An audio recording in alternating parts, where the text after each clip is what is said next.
Fall of the Snow Prince, an account of the Battle of Mosring as transcribed by Lochheim, chronicler to the chieftain Ingjaldur White-Eye.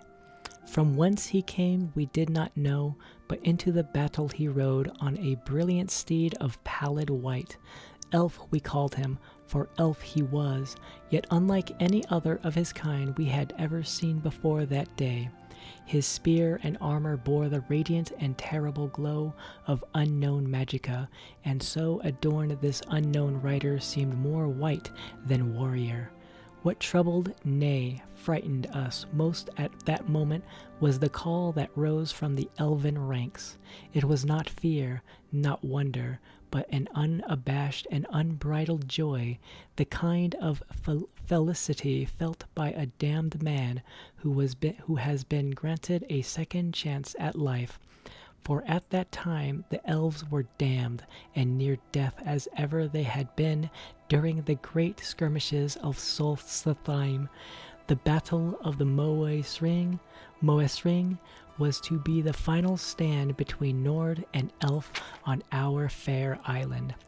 Led by Ysgramor, we had driven the elven scourge from Skyrim, and were intent on cleansing Solstheim of their kind as well. Our warriors, armed with the finest axes and swords Nord craftsmen could forge, cut great swaths through the enemy ranks. The slopes of the Mosring ran red with elf blood. Why, then, would our foe rejoice? Could one rider bring such hope to an army so hopeless?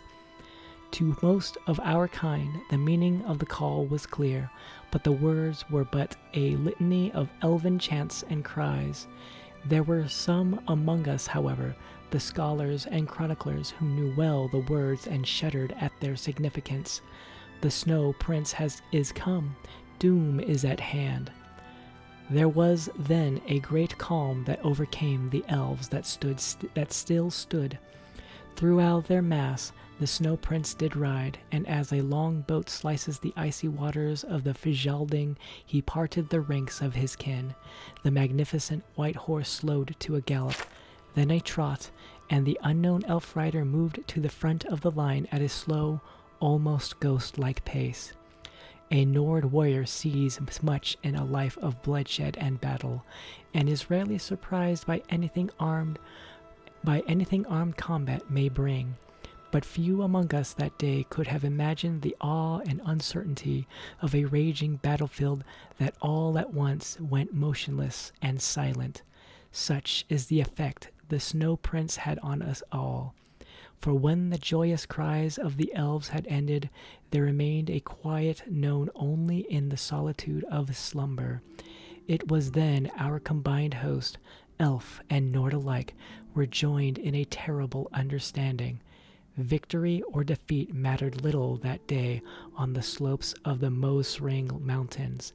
The one truth we all shared was that death would come to many that day, victor and vanquished alike. The glorious Snow Prince, an elf unlike any other, did come that day to bring death to our kind, and death he so brought. Like a sudden, violent snow squall that rends travelers blind and threatens to tear loose the very foundations of the sturdiest hall, the Snow Prince did sweep into our numbers. Indeed, the ice and snow did begin to swirl and churn about the elf, as if called upon to serve his bidding. The spinning of that gleaming spear whistled a dirge to all those who would stand in the way of the Snow Prince, and our mightiest fell before him that day.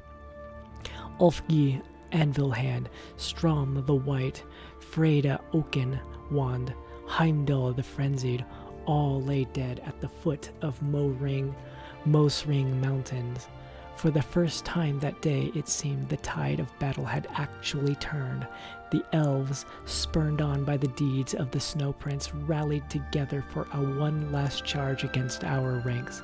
It was then, in a single instant, that the battle of the Mosring came to a sudden and unexpected end. Finna, daughter of Joffrior, a lass of only 12 years and squire to her mother, watched as the Snow Prince cut down her only parent. In her rage and sorrow, Finna picked up Joffrey's sword and threw it savagely at her mother's killer. When the elf's gleaming spear stopped its deadly dance, the battlefield fell silent, and all eyes turned to the Snow Prince. No one that day was more surprised than the elf himself at the sight that greeted them all. For upon his great steed the Snow Prince still sat, the sword of Joffrey buried deeply in his breast. And then he fell from his horse, from the battle, from life. The Snow Prince lay dead, slain by a child. With their savior defeated, the spirit of the remaining elven warriors soon shattered. Many fled, and those that remained on the battlefield were soon cut down by our broad Nord axes.